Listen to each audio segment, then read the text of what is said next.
after watching kind of the movement of the team, I think that this makes a lot of sense. So the idea here, our 9 and our 10s are our forwards, and we're going to spend a lot of time talking about them today and how we attack. Okay. Our 8 is our center mid, but he's a center attacking mid. Okay. Our 11 and our 7 are outside, our wings, right? Our right and left midfielder. Our 6 is what's called a stopper in defense. And our 4 and our 5 are in essence like sweepers. They're our true center backs. Okay. Now the 2 and the 3 are more like center defensive mids, but wide center defensive mids. Okay. Does that make sense? So what I was mentioning is that pretty much the way that this will play out is just like this. When we have possession, the 2 and the 3 will kind of go like this. And when the other team gets the ball, if they're more narrow, and so our 4 and our 5 pinch in, the 3 and the 2 will be watching our center backs. If they pinch in, then our 3 and our 2 are going to drop wide and let the 6, 4, and 5 do what they need to do to control the area, and the 2 and the 3 worry about outside runs. Okay? You'll notice that I've got 5 vertical lines here, guys. Here, well, I guess, sorry, 4 vertical lines, which creates 5 vertical columns, right? We've talked about these before. This is our center space. Come in. This is our center space. These are our half spaces, and this is our wide space, right? So in reality, our 4, 5, and 6, if the ball is coming up the center space, are all playing in the center space. Does that make sense? Okay. The 2 and the 3's job is the half space so that we can force them out into the wide space. Okay. The 7 and 11 would drop in defensively. The 8, again, is dropping in middle. And our 9 and our 10. See these diagonal lines? We're trying to force the ball out into these 2 triangles out here. So we don't want to be in those spaces defensively. I don't want my 9 out here. I don't want my 10 out here. Okay. They're coming in more centrally. Okay. And so is everyone else. That's our defensive pattern. Okay. Now, before we get all bunched up here,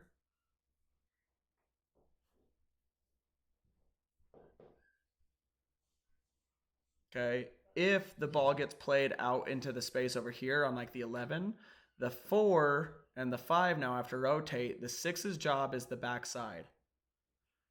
And because the ball went into the outside spaces, the 2 and the 3's job is now central.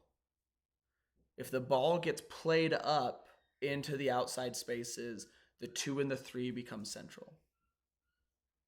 And now we're in our regular diamond defense, right? The 4 covers the 5. We just have kind of 2 guys here, right? Again, the 8 should be dropping down, but we're not going to worry about him too much yet, right? If the 11 beats the 4, the 5 would shift, the 6 would shift, the 3 is going to drop in, 4 is going to run inside again. And we're in our formation all over again. Okay? Any questions or anything on this? We kind of have an extra guy in our diamond to help maintain that. Now, the extra guy in the diamond, just remember that if you're the 2 and the 4, what are your guys' jobs? Do you guys remember? Is it the one where you have to like face the goal? No. 4 and the 5. The guys up here, the 2 and 3. Sorry, did I say 4 and 5? Yeah. My bad. 2 and 3 right here, guys. You see my little marker? Oh, the 2 and the 3? Yeah, what's their jobs? 2 and 4. Jeez. Okay, but because they've rotated. Sorry. So let's change our rotation real quick just to help with this, because I keep saying the wrong thing without the switch. Okay, so they've come over, pressure, cover, 2 and the 3 have pinched in high, right? What's their job? Is it to beat them into a drop pass? Dex. To prevent like dangerous passes across the side. So it's the face of goal is what I'm going to call it, right? So, real quick. Come on. There we go. One, this is like our line with the ball, right? 2 and the 3, you should be pretty well on that line. Wherever the ball is, you should pretty much be on that line. Okay? The 4 and the 5, pressure cover. 6 is if they try to send the ball in behind and they manage to get something through there, right? But in reality, what I want to see from my 2 and 3 is focused on this area right here. Right? That's the area I want you guys' your guys' focus on. Okay? Because we want the 11 here trying to drop the ball into this space where you guys can step. Remember that? We want him trying to drop the ball into this space. The 8's trying to come back and make it an even deeper drop, right? But if the 6 is attacking forward, we want them to try to make this, and that's going to be the shot that we can cut off. We need you guys there. Does that make sense? Okay. Now, Taysom, I'm going to make sure we understand this too. If you get into this position and they pass to a 6 right here and he's dribbling up, you guys are pressure now. Pressure, cover, right? Because you guys are in the best position to do that. Do not back away from any guy in front of the box. I always need a pressure, right? So we step to that. Any questions or anything, guys? Okay. Question. Do you want them in the box before the ball is in the box? No. Preferably not. The only exception to that, guys, is going to be like when it's like on the line, like use some common sense. We're giving you a gray rule, right? When the ball is back here, right? Oops. Okay. And I'm going to even put it like this because we're in that position, right? Get out of the box. Okay? Because it makes it so that if they try to play in, our goalie can come forward and get that ball, and it prevents the other team from being in as open of an attacking position, right? Keeps your line of sight open, right? That's when we want it. But let's say he gets in to like this space. Should you drop into the box? Absolutely. Why? Because pressure comes over. Who's cover now?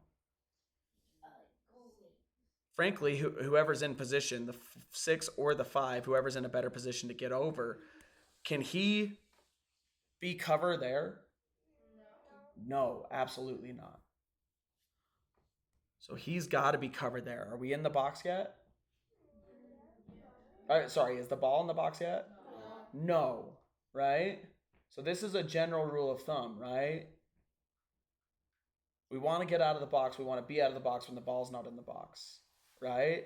But if you to cover have to be in the box, then the rest of the team also needs to get on that same plane. Now I've got pressure, I've got cover, I've got balance, but balance and cover are determined by where the cover needs to be to properly cover the ball.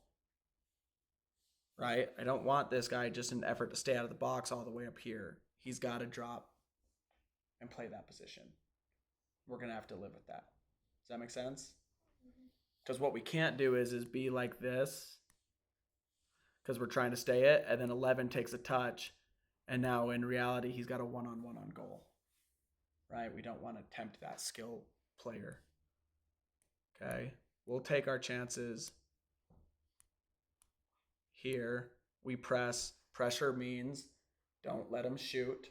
Don't let him dribble and create a shot. And don't let him pass where he wants to pass. Does pressure mean you have to steal the ball? No. But if you properly pressure, guess what? They will make a mistake. And it will give you the opportunity to get some steals. 100,000%. But don't reach, don't stab, don't overcommit. Slow them, prevent the shot, prevent the pressure, or prevent the dribble. Prevent the shot, prevent the dribble, then prevent the pass. Understood, boys? Okay. So that's going to be kind of how we're playing our defense on this, okay, guys? So I have my 4 and my 5. I've got my 2 and my 3 and 6. So I want to spend today mostly talking about offense, okay? So offense, I've already set up the defense for the other team here. I've left out their forwards just to avoid confusion for now. Okay? So let's talk offense. 9 and 10 are my forwards. Okay? You guys have a very special job. That job is to take advantage of the space between the center back and the outside back. Seriously. So, your job, guys, forwards, is in this space. That's your job. And where possible, if you're doing your job well, what you want to do is shrink that space. Because when you do that, what have you created? And? Oh wait, more space for the wings. I think that's the right one. You've now created a space for our wings and a lane for our forward. Well, for our center attacking mid, for our primary attacker. I want to be very clear that the number 8 is probably our primary attacker on the field. I say probably because if we play this right, that's who will be causing a lot of chaos, a lot of damage. The player that is expected to be playing that position, I need speed, I need aggression, I need a hunger for the ball. Those are the things that we're looking for. Yes, Dom, that's what you played for us this last round. Frankly, I need a second Dom. There's a solid chance I'll use Aiden a little bit for that, the new kid that came on. I think we've all established Aiden's a little bit of a bulldozer. And I want to emphasize something. So after practice a couple weeks ago, Dax, he accidentally kind of caught you on one of the practices. Remember that? Caught your ankle. He came up to me after practice and he's like, am I too rough on my teammates? And I told him, I said, I don't think you're too rough on your teammates. I think sometimes you're not quite aware of your surroundings, right? He's working on that. That's fine. I want you guys to understand that Aiden doesn't come out as aggressive as he is because he's trying to hurt you. 1, he is trying to prove himself to you guys. 1. But 2, I also think that the key is just you guys have now had 6 months with me learning and understanding field awareness. You guys remember how kind of dull you were to the field before? Dull you were to some of your teammates when you joined me? Respectfully, guys, add in Aiden's ferocity to go at the ball, and that's all that you're seeing. Okay? That could serve us well at this 8 position. We want a guy who doesn't realize that there's a person right in front of him on his way to the ball. That's the reality. How many times did I say it to you sometimes, Dom, that I'm like, dude, why did you back off? Right? The guy kind of stepped in front. I just want you to plow through, right? Right? That's going to be part of it. The question is going to be is do I have another 8 on this team for me? Dax, respectfully, I know it's another position that you can play as well. So that may come up sometimes too. One of the things that obviously I know I've communicated to you is I love that I can kind of almost play you anywhere, and I feel like I'm going to get a good performance out of you, right? But that's going to be kind of those main things. So point being, that's what the 9 and 10's job is to do, is to open up these lanes. That's their primary role. Now, I call it a primary role because it's not always going to happen that way. Okay? So let's say, though, that this doesn't happen, that the 4 and the 5 don't pinch out. They stay very singular. Okay? Then there's 2 things that you can do. You can come into this half space even more, and if the 4 and the 5 don't pinch out, then the 2 and the 3 are going to have to come in, or they're not going to. And now, guess what? You guys are true forwards. We're going to try to find you in these spaces. If no one covers you, we're going to try to find you guys in these spaces. But I need you guys in those spaces, okay? But chances are they're going to do something like this, right? Now, where do we have space? To the 11, right? Or they're going to do something like this, right? Now, where do we have space?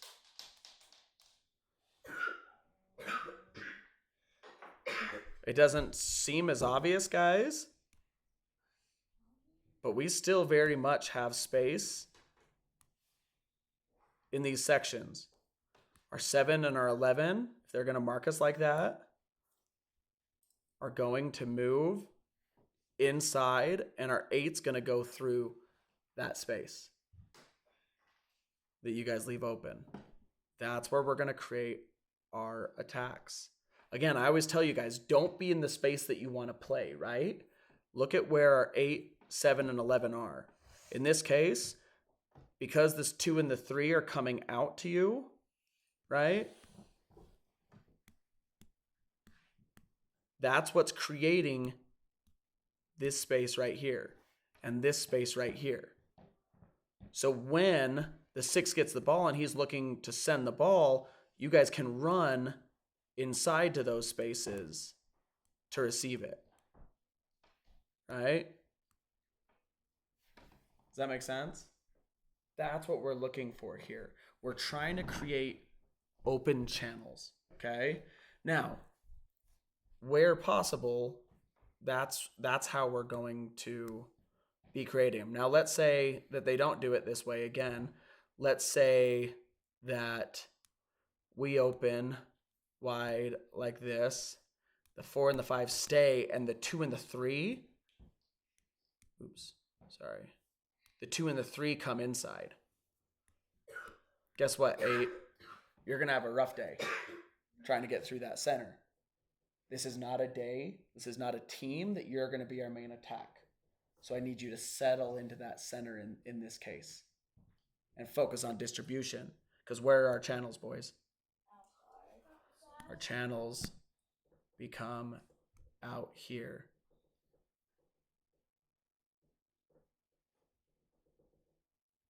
Okay? These are the signals that I'm asking you guys from an offensive standpoint to be looking for. Okay? When the 2 and the 3 are marking my 9 and my 10, 9, 10, your job is to come inside, pull those guys inside a little more to leave the outsides deadly open. Don't go out into that space. I don't need you open. I need you pinching inside. Yes? Okay. Because the second you go outside, guys, they're going to as well. And we lose those channels. Your job is not to get open. Your job is to bait the defenders. Again, unless they stay wide, these guys pinch in, they stay wide, and you've got that space. This is the moment your job is to get open. When you can sit in these half spaces and not have a guy standing next to you. Huh? 100%. Then it's your job to stay open. Does that make sense? Questions? Okay. I will say one other thing though too is if the 2 and the 3 are just going to sit with you, you guys can also bring, like in cases like this where the 4 and the 5 are just kind of oblivious to you too, and they're just going to sit here and not do anything with anyone. If you can bring the 2 and the 3 out, then it opens up whole new channels. Right here and right here as well. Right? That we're trying to play this ball in to those spaces and you can run on, because you're the key would be is you've got to be inside. So this only works if the 3 and the 2 are trying to stay outside of you. Because it will second they try to come inside, now you start to come inside and now we lose that space. Right? So if they're playing goal side of you and it's the 2 and the 3, then you bring them inside and you leave the open spaces. But if they are playing outside of you and the 5 and the 4 are ignoring you, press them outside, let them play outside, and we'll work through these channels. Okay? So forwards, there's 2 scenarios with the 2 and the 3s. If the 2 and the 3 are on you, and you have to look for this, right? If the outside defenders are on you, if they're playing outside of you, force them further outside. If they're playing inside of you, force them further inside. That's what you're trying to do.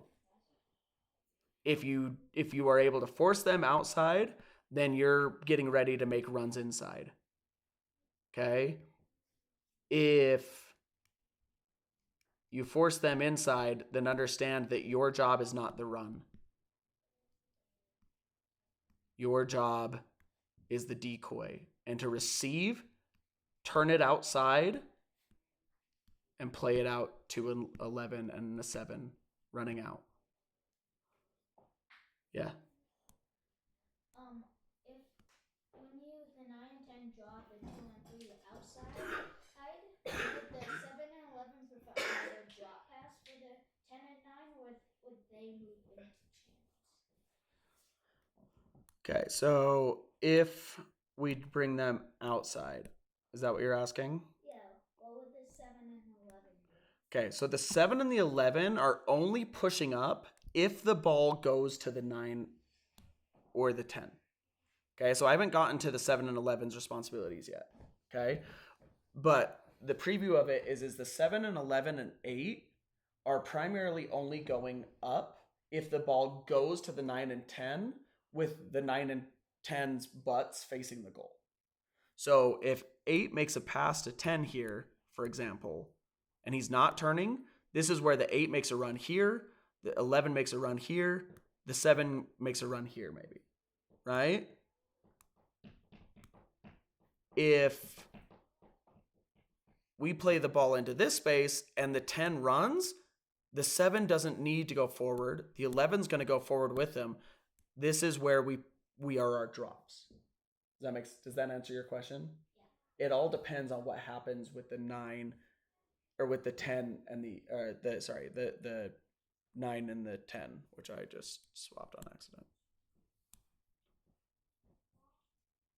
Were you going to add something? I was just gonna say, he's saying like move the 7 back and the 10 back. Saying the 10 gets the ball, can he do a back pass to 7 there, and then he goes up, or does he? So if you force them outside, my whole point is we shouldn't be making a pass out here. We should be making it here. And why would you out to the 7? Look at this space you have. Why would you make a drop pass? Thank you for giving me that wide open angle, right? Now, let's say that the 8 makes the pass here and you come into it and the 3 comes here. Now you don't have that channel, but what has the 3 done? He's moved inside. He's not outside anymore. So now your job is no longer to go forward. Now it's a pass. And this is where we look for those. And I want to be very clear too. 7, you run up. If he doesn't see you, stop your run.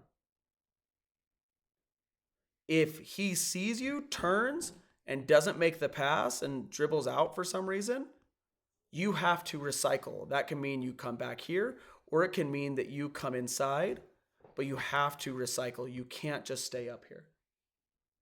Okay? But I want to kind of finish what I'm doing with the 9 and the 10 first, and we'll come back to your question. Okay, Jake? I want to cover for the 9 and 10 what your guys' responsibilities are. Okay? Any questions so far? If the 2 and the 3 mark you, you've got 2 jobs. Are they covering inside or are they covering outside, right? Any questions on that? Again, if they're covering inside, you try to pinch them in. Yeah? Okay.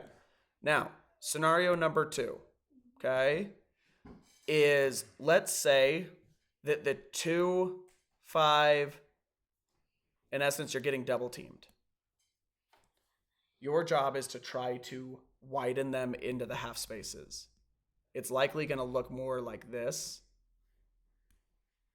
where they don't leave the center too deep, right? Maybe even like this. But you look at the gap you're creating with the 4 and the 5. Okay, so your job, 9 and 10 in this case, is once again just to try to play between them. Try to make it confusing for them which one of them is supposed to be marking you. If the 4 starts to drift in, run back over here and get the 4's attention, and then come back out. If the 3 starts to kind of drift, open wide again so that the 4 goes, you cover him, and he starts to drip in, and the 3 comes in, and then you come back inside. Your job is to try to get double teamed. This is the best case scenario of all of the, I know it's the second one I'm talking to you about, but this is our best case scenario. 9 and 10, you are trying to get double teamed. Now, being double teamed is a good thing as long as you don't receive the ball and try to dribble. We never do that, do we? Never try to go through like 2 players ever. Every game we tied, this is what happened. Okay, because I'll be honest too, a lot of the times what this actually ends up looking like is more like this. Because they have pressure, cover. This is what it typically more ends up looking like. 9 and 10, you've done your job. You got double teamed. Now your job is to make more like checking runs. If the ball gets passed to the 7, you give the 7 a give and go pass. You come to him so that he passes to the 10, and because you're active, the 3 can't abandon you and come out to the 7. But if you just stand here and let the 7 dribble, what's the 3 going to do? Run after 7. He's going to run after the 7. So that's why it's so important that you go pass, pass, pass, pass, pass. Right? Because you're trying to remain double teamed. You're trying to make it really hard for them to decide. And eventually someone's going to have to abandon. And now you're not double teamed anymore. And this is where you can make your run and we can play it in between. Right? Or if the guy stays with you perfectly and we get that, now the 8's moving in, the 3's come, we pass into the center to the 8 that's running in. Because the 3 stayed on the 10. You want to get that double team. You want to create that confusion. That is your job. Get the double team. Create the confusion. That is what I am looking for. Yes, Alex? How late would you say is too late when the 7's crossing it to the 8? Like, how far on the line should he be for the cross? If you're passing it to the 8, there isn't too late. The key is does the 8 get overexcited?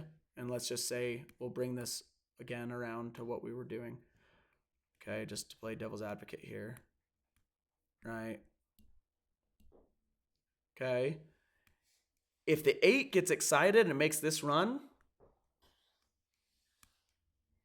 it's not that the 7 was too late, it's that the 8 did the wrong job. They had the guy covering you. He's there. Don't make that run. Hold this space. And if the 6 comes back on you, play the 6. And we'll move those balls around. Does that make sense? Does it make sense? Yes. Okay, so I want to bring these guys back up here for a second, okay? So 9 and 10, half spaces, okay? That is your job. Not out here, not in here, half spaces. That's your job. You want to try to clear out the center space, and you want to try to clear out the wide spaces, unless you have the ball and you're on a breakaway or whatever, right?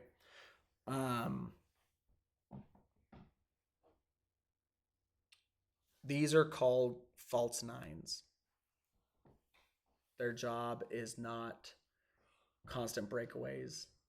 Their job is to receive the ball and distribute it to a guy running. Okay? Much higher success rate pass, this outside, and then he can take a heavy touch to dribble it up. Then what we see all the time too, which is we get up like this, and then the 8 kicks a ball into this space, and this guy has to run onto it. It's a much higher success pass to make this pass. You hold your run until the pass gets to the 9 and 10 who are checking to the ball because they're covered. They did their job on the double team. They're not trying to turn. They're receiving and distributing. Okay. Now, one thing you may see happen is the 10 has to drop back further. So he's got a lot more space now. So maybe now he does turn with the ball. And now the 7 and 8 do have permission to start to attack a little bit more, because this is a position that we can play a ball more over the top from. Okay. Does that make sense? Another one that may happen sometimes too is like the 10 goes to drop in, passes to the, 10 drops in, 7 passes to the 10, okay? Now, the 8 checks in too. We play it out here, right? Now that ball goes over the top. Right? But what I don't want to see is balls being sent over the top from back here. Okay, we should be able to find feet here, because the 10 and the 9 are trying to create double teams. That is your job. 10 and 9, I want you to get your mindset off of goal scoring and get your mindset onto, I need to make them double team me. How can I get them to double team me? Now, again, that doesn't mean you're not going to score goals. Okay? Teams will adjust and they won't double team you. This is now when you have an opportunity.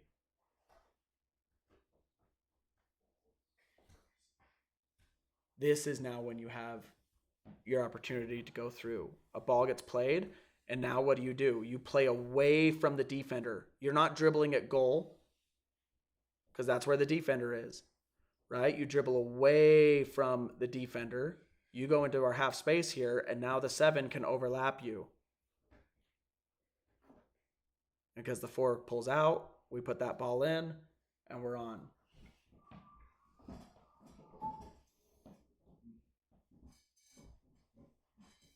Okay, so we've gone over scenario 1 and 2. Now we need to go over scenario 3, which is, what if the 4 and the 5 cover you and the 2 and the 3 don't? So that's what I just started to go into. Let's cover it, right? 2 and the 3 are playing wider, or they're playing higher. Great. The job is still the same. If the 4 and the 5 are covering you, you are even more important to get into the half space.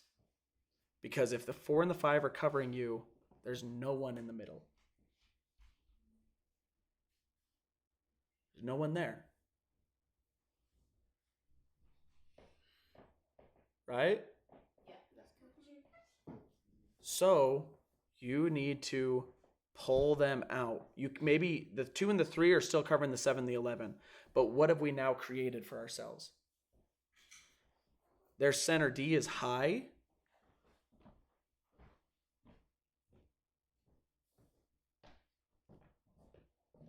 We can now hit the 8 in that through run.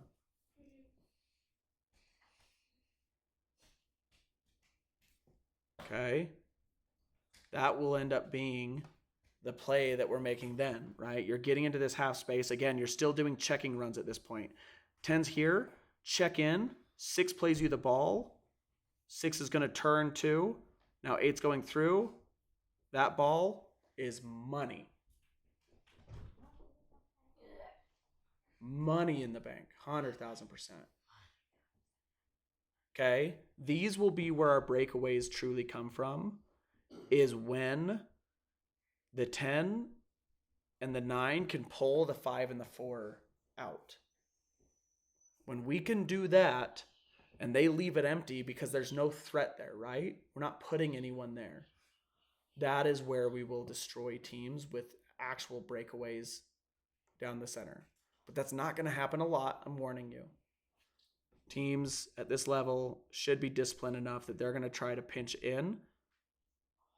And this is where then you guys, if no one's covering you, your time to shine. But usually that 2 and the 3 are going to come. But now you've created a massive outnumber for us.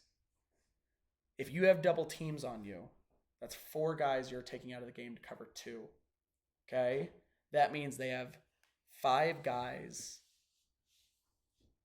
All I'm missing is the 7 and the 11, right? Nope. 6 guys. Because I'm missing their center mid too. I actually want him out. Let's bring him out. Because their forwards are probably going to stay high, right? And even at this age, a lot of the times, guys, they're going to have 3 guys even higher, right? They're not going to have just 2 guys high. They're going to have at least 2 more in the mid and 1 high, right?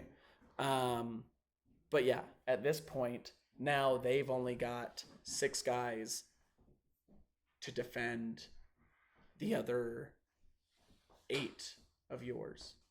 That's where we can create our numbers advantages. That's where we can create winning situations. Right? Because we're excluding in that statement, we're excluding all of these guys, right? That's why I'm saying we would have 8 on the field. They would have, in reality, 6 to cover the rest of our guys. So forwards, if you can get double teamed, fan-stinkin-tastic. Long as we don't try and dribble to that double team. Yes, you guys, your job is to get double teamed and B, check passes. Now, does that mean you never go after a through ball? No. Matter of fact, I want to be very clear on something. If 3 is in danger and 3 kicks it up, whose job is it to go after that ball? The 10 and the 9. Just in different ways, right? Okay? The 9 is going to try to cause secondary chaos in one way or another. If the 3 gets the ball and the 4's out here, then the 9's going to try to come in and bait a pass across that he can go steal. 100,000%, right? If the 4 gets to the ball and the 3's dropping wide and everything, then the 9 probably should fall in behind a little bit because we don't know which way it's going, right? Obviously, if the 7 can get up and help, then that can obviously change it too. But we're trying to bait these passes outside, right? But if the ball gets sent over the top, you guys go for it. There's no doubt that we want, like if we get that, it happens. We still want someone going after those balls. And 9 and 10, those are your job, okay? But also, let's say the 7 has the ball and you're kind of in this coverage, okay? If all you do is check, they'll just start covering you like this. Now, 7 just dribble, 1. But also, this is the perfect time, 10, for you to actually run. If both of your double teams are playing you tight,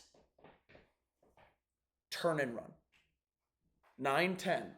If both of your double teams are tight, you don't have a guy deeper and a guy closer, that's when you turn and run. But you have to check your shoulder and see that this space is empty, that there's not another guy back there.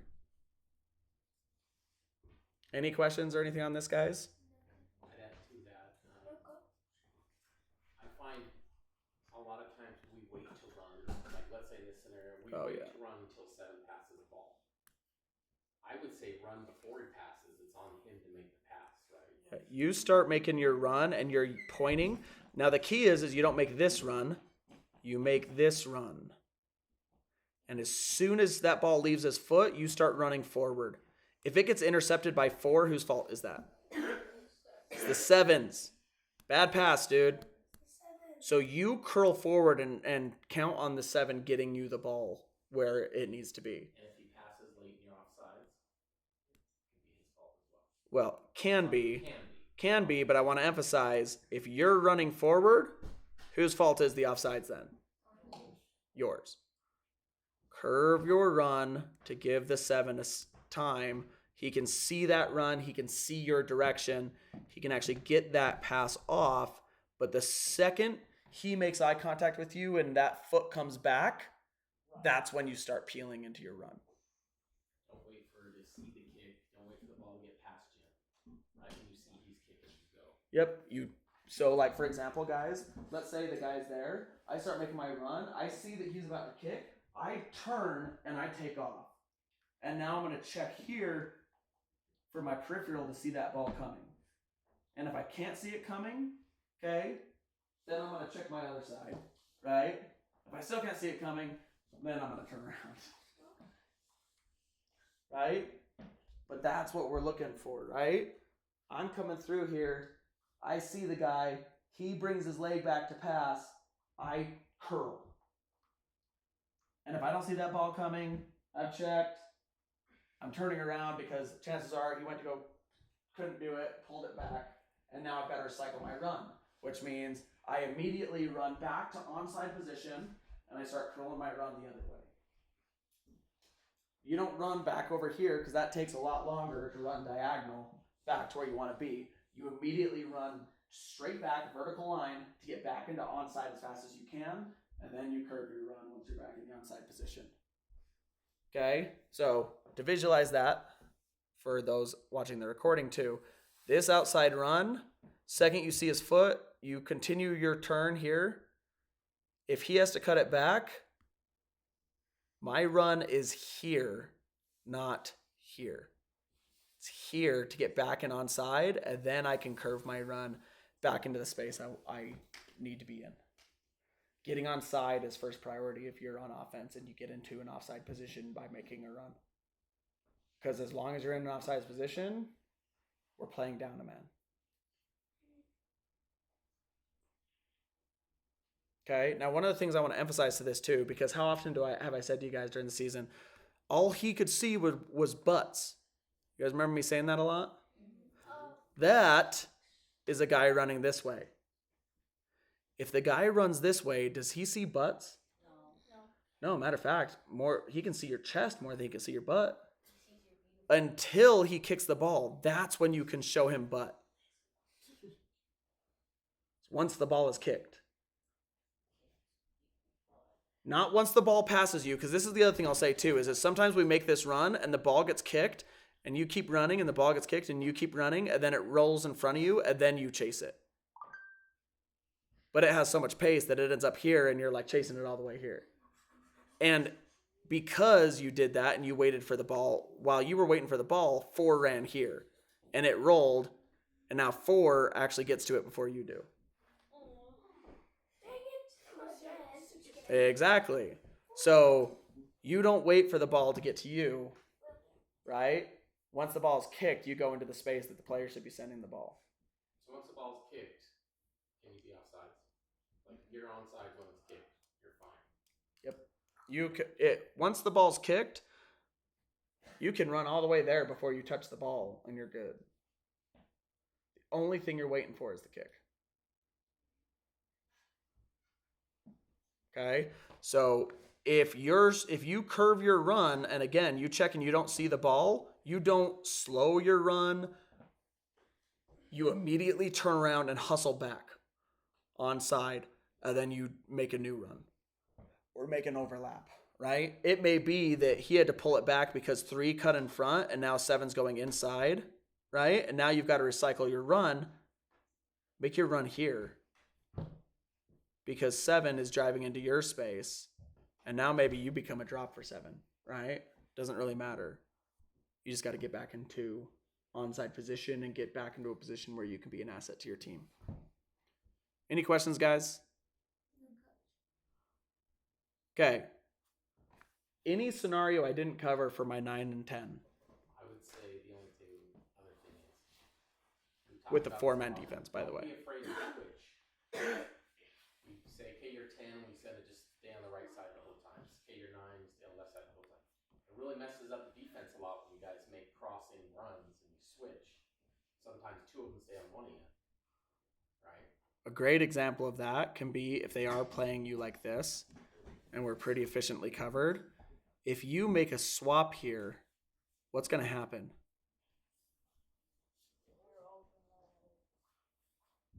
A lot of times they'll bunch up even more. And now you've created some massive space on the outside. And not only that, if they crunch up even more, look at this too. I will say, if you can get all 4 guys centrally, 9-10, you also now have a through ball opportunity as well. If the 7 can send it up the half space, because you've gotten everyone in the central space, 9, 10, that is a run opportunity. You point out into this space and let them play that ball out here. If you can pinch all 4 defenders into center space, that's another through ball opportunity for you. Okay? Now, this is a 4-man defense, and these are our rules around a 4-man defense. Not everyone's going to play a 4-man defense. What if they bring a 5 back and they play a deep sweeper? Who do you get to double team you now? The 4 and the 3? And the 7 and the 2? But it leaves this guy in a very good position to defend us no matter what we do, right? So there's 2 different ways that we can approach this. One is that you do get that, and then the key is 8, you have to realize, again, you're parked now. You don't make through runs. Our goal is to get the ball out to the 7 and the 11, and we destroy them that way. Okay? But chances are, what I've seen typically with a 3-man defense is that they're going to do it more, like this. Okay? And if you go too wide, they're just going to let you go wide. And they're going to stay centrally more when they do that 3-man defense. Okay? That's what I've seen more. Okay? So what I would recommend you do is you get into the half space of the 4, 5, and the 2. It's not as good of an double team as we want, but this is where if you can pull this in and you get the 4 and the 2 back as far as you can with the 5, understand that you are now in essence making yourselves obsolete to the rest of the team because you're getting covered. But if we can do this and now check to the ball, one guy stays high and the other guy checks in, now we've in essence caused 3 guys to cover 1.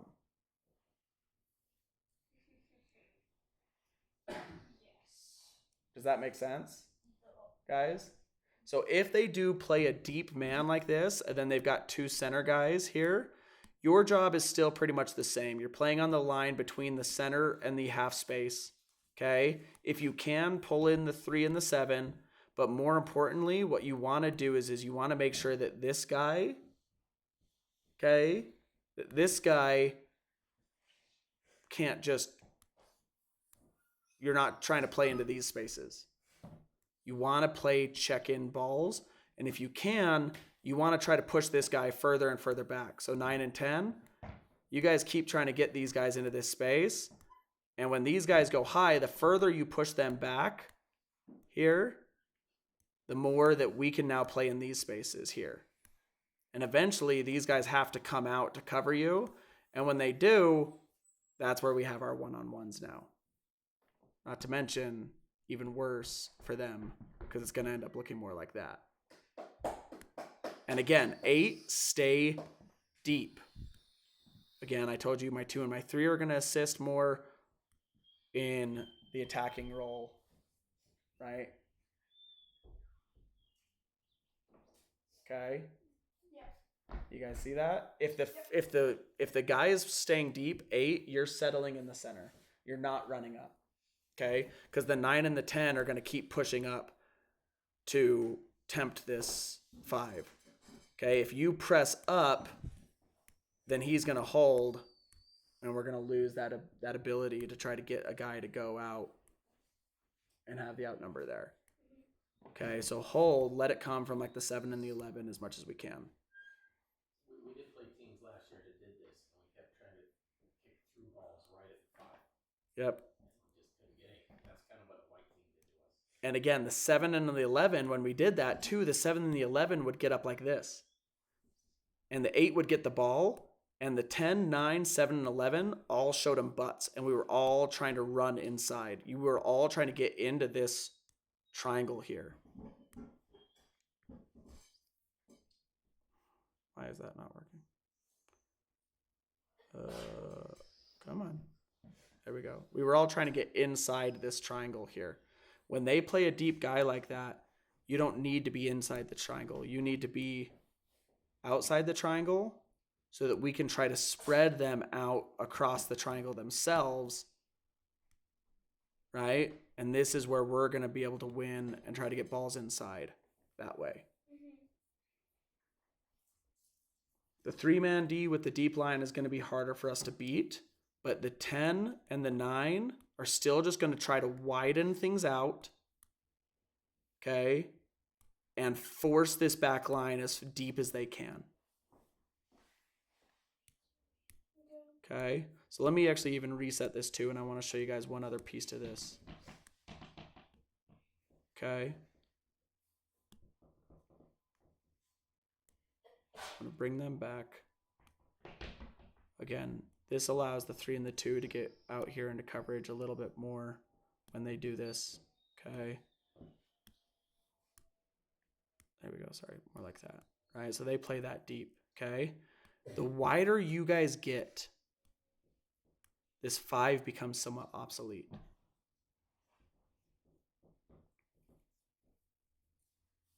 You know what, too, as I'm saying this out loud, I'm kind of changing what I'm thinking on this. The wider you get, the more the 5 becomes obsolete. Let the 7 and the 11 come inside. If they're playing with that deep guy, let the 7 and the 11 come outside, because our 9 and our 10 go so wide that this 5 guy becomes obsolete. Now we're playing the ball out into these spaces for our 9 and our 10, and then all of our runs are coming from the 7, 8, and 11 more centrally. Okay, but here's the key: is I can't have you guys in a straight line. I need someone staying back.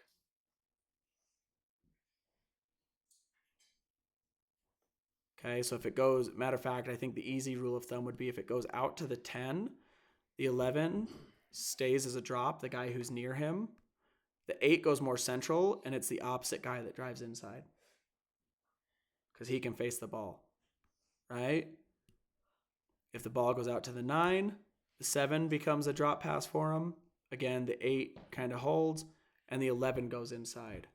The exception to that would be 8. If you have a chance, you go, and the 11 covers, or you go and the 7 covers.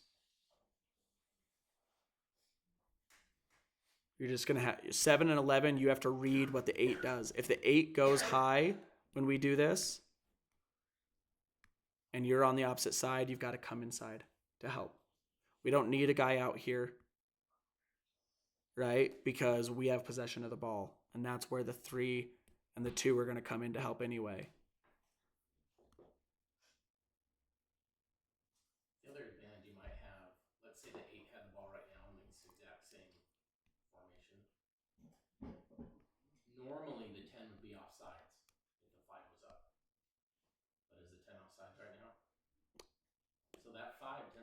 go a little higher, you kind of keep you on sides more. Mm-hmm. But it only works if we widen the 4 and the 2 out. Like crazy. Okay? And again, if they don't widen out, then that's fine. The 8 is literally distracting 3 players. Okay? And then when we're attacking forward, the 7 and the 9 and the 10 are outside. We just play the ball out to them. And we make them go out wide. Do you need to keep running up this line? No. Okay? If they get into pressure there, now you bring it back. You turn it back and you play it to our 7. You play it to our 8. Because they're so deep, they now have to scramble. The 2 has to come in. We play it out to the 10. The 10's on a break.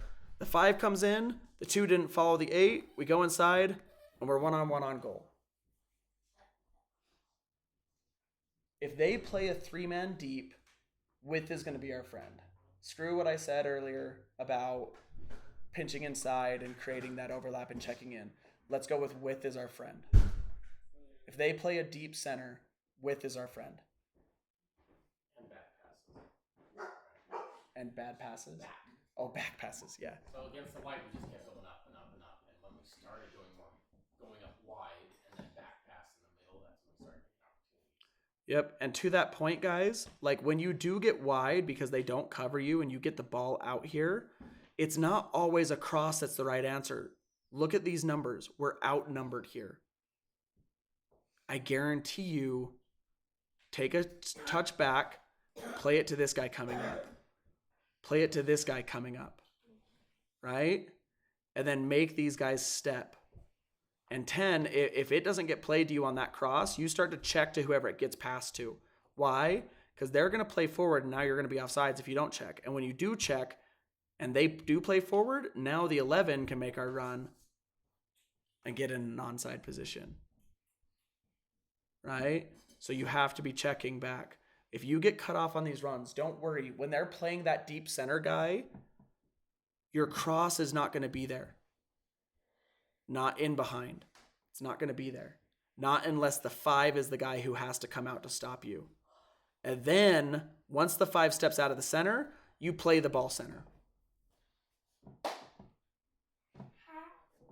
Once the guy who's deep, if he's the one who has to step to you, once he steps to you, and this isn't a cross anymore. This is a played ball into the center of the field. And again, if the 10 is wide like he's supposed to be, we could have an 8 coming onto that, or now the 10 can run inside to that and the 2's chasing him.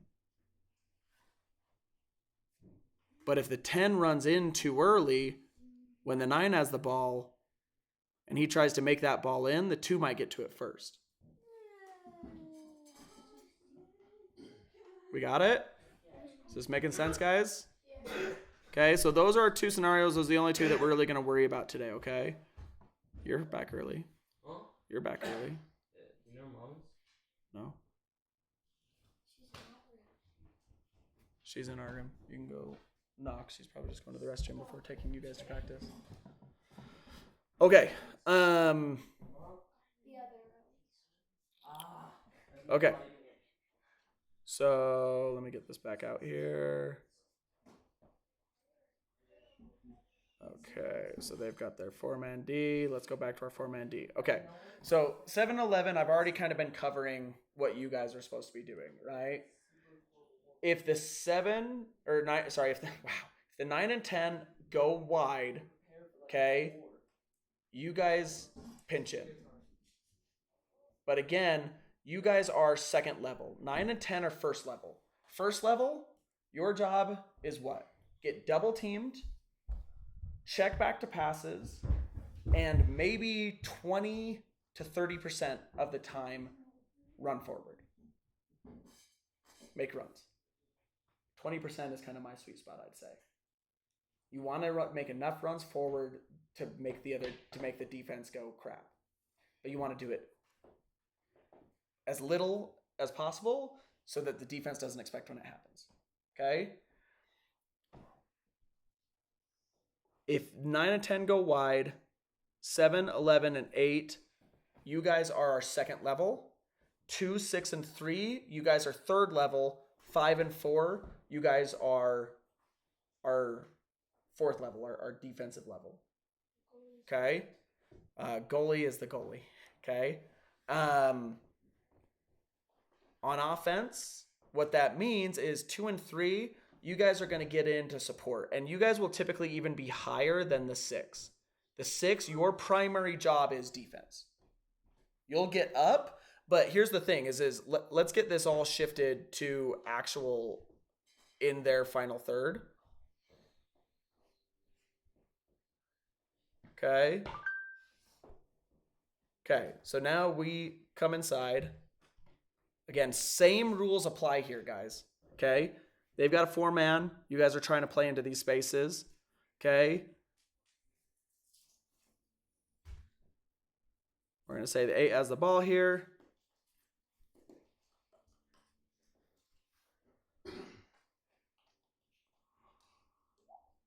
Okay?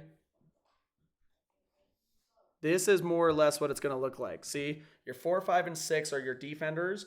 Your 2 and your 3 are getting into spaces. Where possible, we're trying to get the ball into that triangle, that offensive triangle. Okay? As we get into their half. Okay? Now, you'll see here that because we're high, right, they're trying to play into these spaces. They're trying to force this. Where is the most cluttered area that we could possibly be setting up? The center of the field, just period, right? Where the 6, 5, and 4 are. That's going to be your most cluttered area. Okay? So 8, 7, and 11, your job is to stay behind that and to try to show yourself to the ball. If you guys get up into this space, you now have become the same as the 9 and the 10, and you now need to face the ball. Okay, your job is to get ball side so we can play the ball here. The 10 can be making some runs. You might make a through ball into here if you're in those spaces, right? But more importantly, you might even just check to a 10 here. Now the 8's making a run. 11, you cover. We don't need to push ourselves forward here yet, right? 10, you can't get the ball to the 8, but the 6 followed, right? And the 4 even pinch in to the 8. Now, because the 11 was there, we play the ball to the 11, and we can shoot from here. Right? And because the 8 didn't get the ball, what does the 8 do immediately? Clears the space. He gets out of the space, or he overlaps the other way and tries to pull these guys out so that the 7-11 can go. Right? If you don't get the ball, you immediately peel out one way or the other as we get into the box to try to pull the defense out of the way of the rest of your team. Okay? But the 7, 11, and 8, you guys, don't be desperate to go forward. Get into this space, and if they collapse too hard into it, then spread out. Play the ball outside. If they're collapsed too deep into the box, right? Everyone's kind of double teamed and they've got extra guys. That's fine. Now we play it around.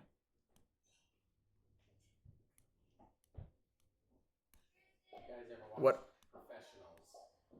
They're constantly back, going the other side, up, oh, not there, back, going the other side, up, going towards the goal all the time. Why are we just playing the ball around here? What is our objective? What are we trying to do? Taysom. Nope. Dax. We're going to score from the 6 at half field, Taysom. You're obviously not paying attention. Why are we playing the ball around here? To draw the defenders out. We're trying to make them go, okay, well, we're never going to get the ball if we keep doing this. Right? And now we have what we want. Right? Now we have a numbers advantage. Right? Plays in because the 6 had to step to him.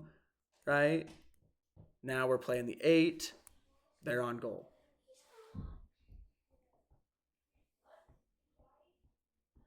These are the opportunities that we're trying to create. So 7 and 11, stay back. Please. 8, stay back. please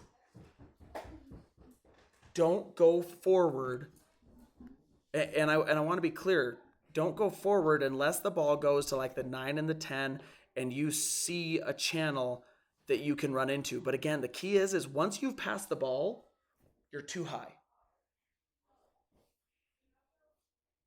Once you're level with the ball, you're too high. 7, 8, and 11, once you're level with the ball, you're too high. Unless, let's say the 9 dribbles back. Well, now you're not too high because you're in essence taking the 9 spot because they took your spot, right? And that's fine. Okay? But all the time, guys, all the time, we look like this. How many passes does the 9 have? Well, okay, bad example because I left them so stinking wide open, but still.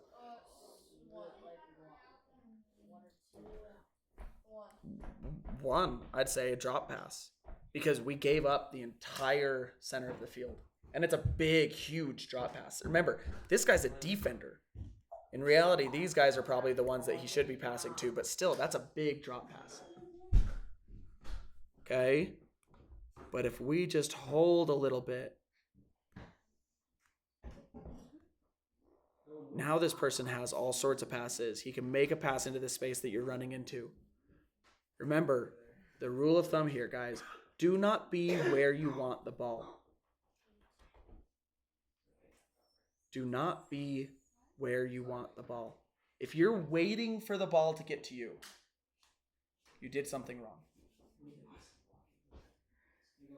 You got to the space too early.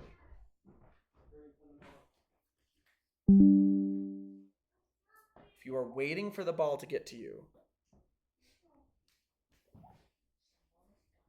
you went too early.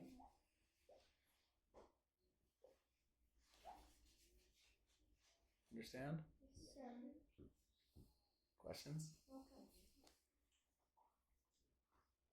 Okay. The only thing I haven't talked about, I guess, at this point is the 2, 3, and 6. Again, 6, you're primarily a defender. 2 and 3 are filling in the spaces between. Okay. You guys really shouldn't be coming fully center except for like just to get the ball, right? You're probably on these lines of the half spaces. You're still defenders, but you're defensive mids. And we covered this at the beginning. If the ball gets kicked out here, you guys come center because things are going to shift like this, right? If the ball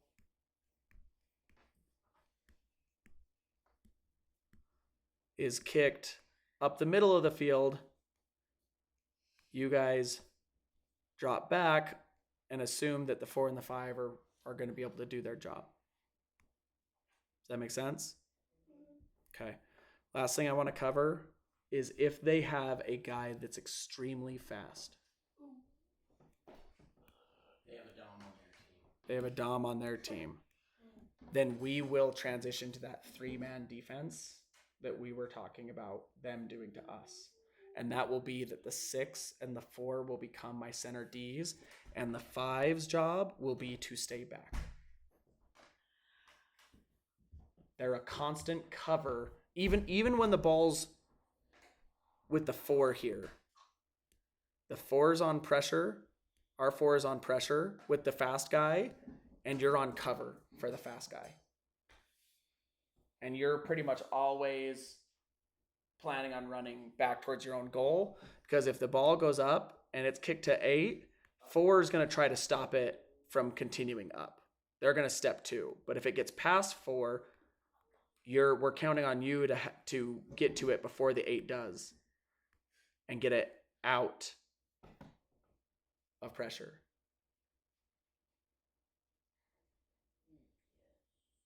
Yeah. Will we still be doing the shield, parry, stuff like that? Sometimes, yeah.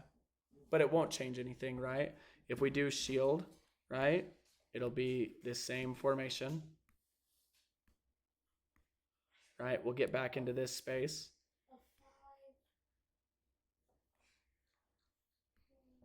So we're a 4 in reality, okay, on defense. Although I can definitely, I guess, yeah, we kind of are playing like a 5-3-2 in a way. But I'm hesitant to call it that. It is a weird little piece. So defensively, what we're trying to do is we're defensive. We're like a 4-1-3-2. Okay. That even kind of becomes a 3-2-3-2. Okay, defensively. And why do I say that? Because again, if we come in here, in reality, we're gonna have pressure, cover, backside, too high. Right? So it's more like a 3-2-3-2 on defense, right? But in initial setup, it'll look like a 4-1-3-2. Okay. On offense, though, we kind of transition into more like a 2-3-3-2, or what is actually quite literally called the WM formation.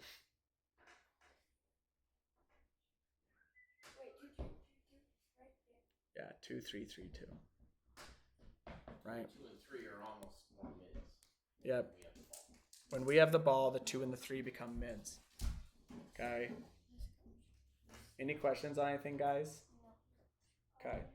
So now that we've covered things, Dashel, I'm going to ask you the question. Where do you think you're the best benefit to the team? What position? Probably like the right or left mid.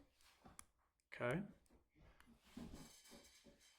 Alex, where do you think you're the best benefit to the team? Either the 7-11 or the 9-11. Okay. J-Mo, where do you think you're the biggest benefit to the team?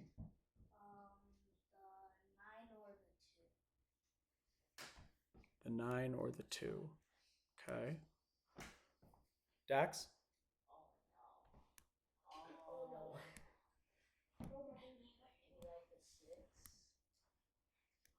Okay. Anything else? Just 6?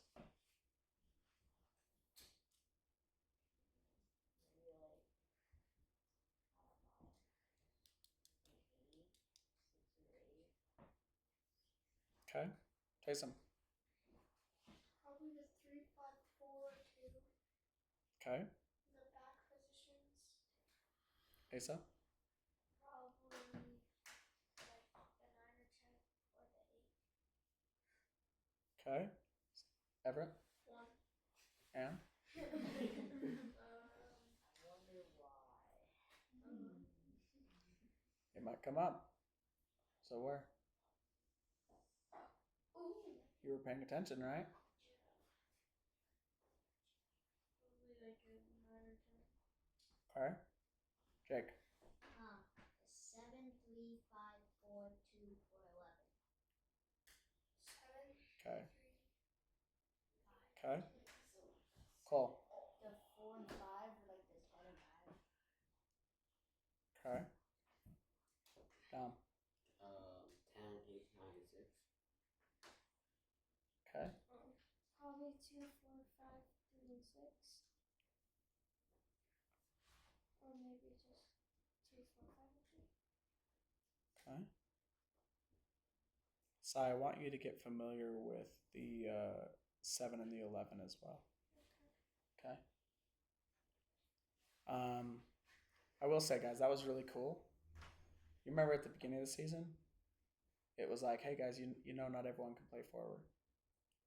It was really cool to hear the roundness of our team in those responses. Like 11 of you said you were forwards, and 3 said they were defense. And 2 midfield. That was the beginning of the year. Yeah. Okay.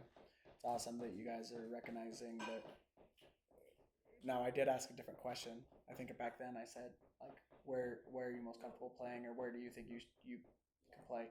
This one, I did ask the question of where do you think you're the biggest value to the team. I know it's a hard answer, because I recognize, guys. I know like everyone wants to play forward, guys. Man, what is so impressive about our team is not our forwards. What's so impressive about our team is our ability to move the ball through the midfield, our defense that is disciplined, structured. Let's keep that going. All right, boys?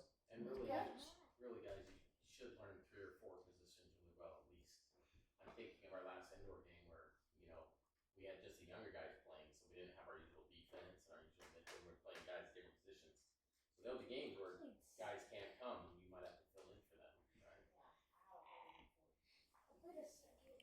One thing I would say is that in reality, guys, you should understand your job and your role at every single position on the field. Okay? All of it is about recognizing triggers and what to do.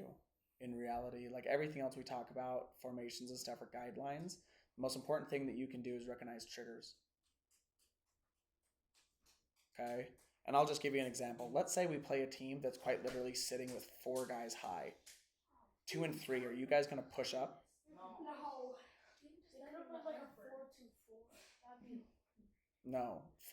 3 and 2, you're going to have to stay back more. Okay? They played 4-man up. We would pretty much be playing that 2-3-1 still. Where our 4 and our 5 are your cover for your 3, 6, and 2 to be the guys that are pressure on the 4 that are attacking. Right? You can't push up anymore because the other team is going asinine, right? And the general rule of thumb I want you guys to follow, guys, defensively too, is however many players they have up plus 1. That's how many we need to have to cover. So if we're like taking a corner kick and they only have 1 guy high, should I have 3 defenders back? No. I need my 4 and my 5, 6, step up into the space. 2 and 3, be up into the space. They only have 1 guy high. We need our numbers back. All right, boys? Questions? Cool. Thank you, guys. Ryan, anything to add before we wrap up? I feel good about this. It alleviates some of the concerns that I was having around you guys needing to do more rotations. There aren't really as many rotations, but again, you guys just need to remember the triggers. 2 and 3, if the ball goes up the middle, you guys are running to guard the wide because the 4, 5, and 6 are gonna compress middle. So 2 and 3, you've got to go cover the wings, right? If they play it up the wings, the 4, 5, and 6 are going to be spread. So 2 and 3, you need to go cover the middle. Okay? And when it comes to up top, we covered a lot of different scenarios, but 9 and 10, your job is to try to get double teamed. Period. And keep in mind that even when we were doing the deep guy, in the end, we decided, no, if they play a deep guy, your job is to get wide. That's how you get double teamed.